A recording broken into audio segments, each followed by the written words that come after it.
Okay, so today we want to walk through graphing a linear function in standard form. So as always, I want you to solve for y. I want you to put every equation you can into slope-intercept form. So for example, if we were to do, say, the equation x plus y equals 7, okay, we are not going to graph this as is. Remember, standard form's good at finding y-intercepts. Standard form, we cannot, at this point, as they get more complicated, we're not going to be able to tell the slope. So we are solving for y. So we want to get y by itself. Okay, we're back to solving the equations. We're going to subtract x from both sides. Okay, the x's cancel out to kind of leave with 0. We're left with y.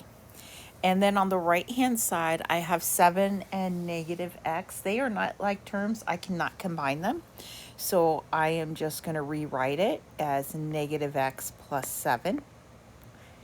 And now I am in slope-intercept form. This is slope-intercept form. Okay, so I can identify my slope. I can identify my y-intercept. So my y-intercept is here at positive 7.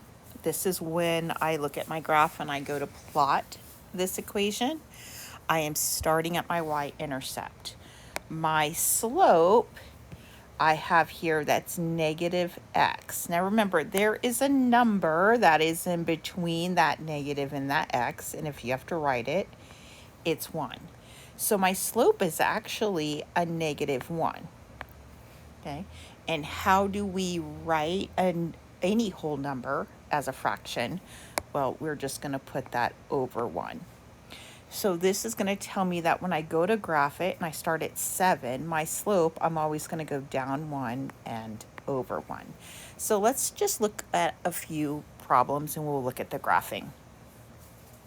So here's standard form. Okay, I need to solve for y. So I'm going to add 6x to both sides. So I'm left with 4y equals 6x plus 20. And now we are dividing by 4, and the goal is to get y by itself. And remember, I'm dividing everything by 4. So I'm left with y equals, and then 6 over 4, that can simplify, and I want to keep that in a fraction. That's going to simplify to 3 over 2x. Okay, and 20 divided by 4, that's positive 5. This is my y-intercept, that's my b. This is my slope, my m. So now I'm going to go to graph it. I'm going to start at my y-intercept, which is here at 5. And my slope tells me I'm going to go up 3 over 2. So I'm starting at my y-intercept. I'm starting at 5. And I'm going to go up 3, 1, 2, 3 over 2. And I'm going to put another point there.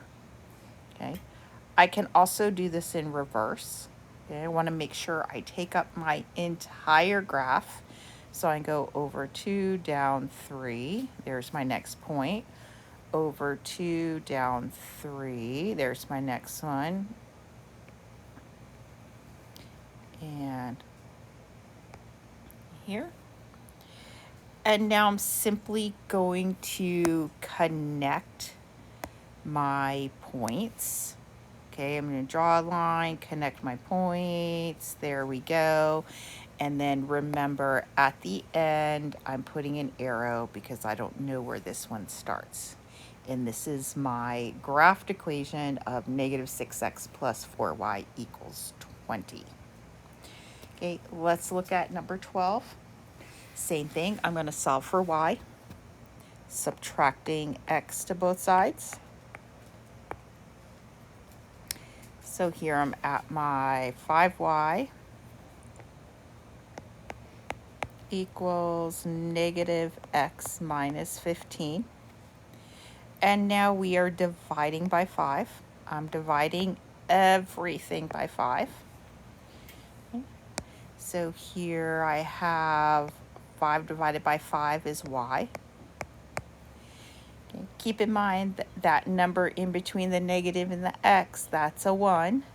So I have negative 1x divided by 5. Well, that can only be just rewritten as negative 1/5 x.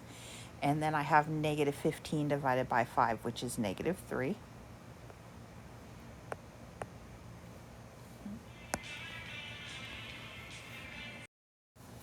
And then I'm going to identify my y-intercept and my slope. And I'll start at my y-intercept. It's negative 3, so I'm down here. Okay. And then my slope tells me I'm going to go down 1 and over 5. So here I'm going to go down 1 and over 5. Always go to the right. And down 1 over 5, right? Somewhere off there. Okay, and I can go into reverse over 5, 3, 4, 5, down 1. Okay, and then I'm just going to connect my points. Okay. So let's look at this one here. From this one, I will just divide everything by 3. So I'm left with y equals negative 4. And I have negative 3 divided by 3 is negative 1. If you need to, you can rewrite this to negative 1x. But remember, we do not like to put that negative 1. It's always assumed, so you could just write it as negative 4 minus x. Okay. And if it makes you feel better so you can see it, you can always reverse the order of these to put it in that mx plus b. Just rewrite it. Make sure you take the sign with it. I have y equals negative x minus 4. Okay. From here, identify your slope and y-intercept. Negative 4 is your y-intercept. Your slope is negative 1. I have 1x. We're going to do that's 1 over 1. And now when I go to graph it, I'm starting at my y-intercept, negative 4, and I'm going down 1 over 1, down 1 over, until I run out of room.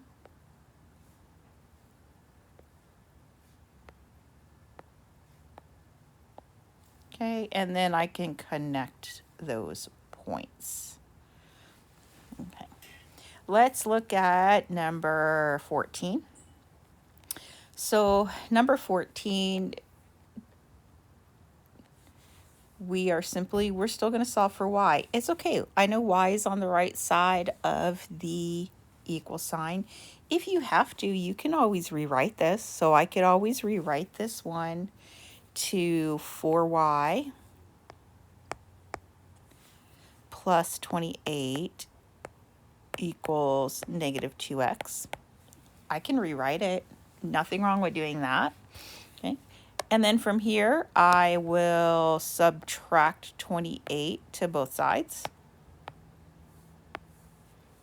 I'm left with 4y equals negative 2x minus 28. And now I'm going to divide everything by 4 because I want y by itself. So I'm left with y equals, and negative 2/4 can be reduced to negative 1/2 x, and negative 28 over 4 is negative 7. Okay. So from here, I'm going to identify my slope and y-intercept. My slope is negative 1 over 2. Remember, that means I'm going to go down 1 over 2. My y-intercept is negative 7. Always remember, take the sign in front. And now I'm going to graph. I'm going to start at negative 7. Okay, my slope tells me I'm going down 1 over 2. And we can still do this in reverse, over 2, up 1, over 2 here. And connecting the points. Here is our next one. Still standard form, so in order to graph it, got to put it into slope intercept. So my first thing is we are going to move that 5x. I'm going to do that by subtracting 5x to both sides.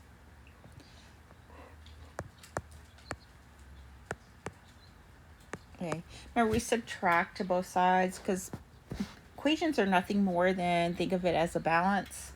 Okay, we want to keep everything balanced. What we do to one side, always do to the other.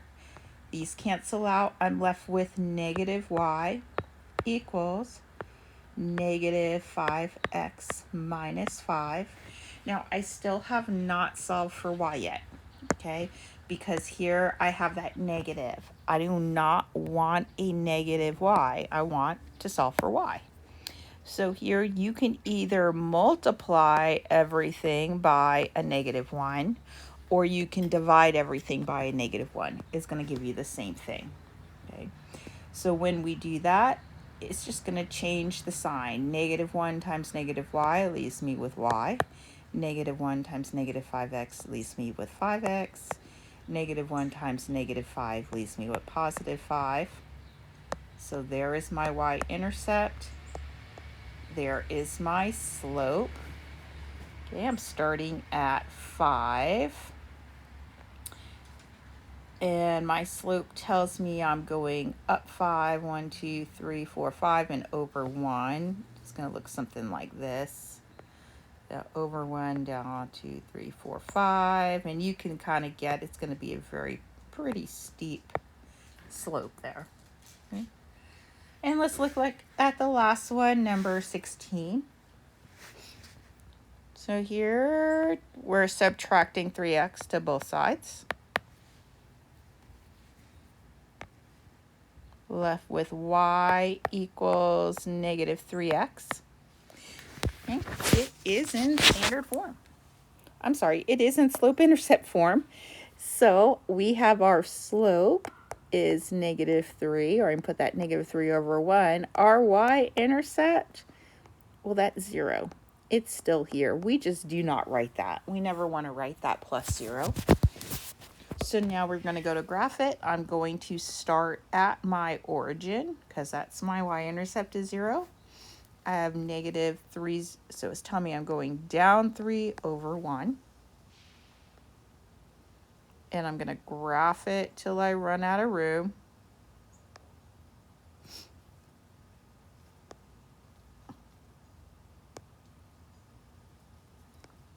And then connect our points with our arrows at the end.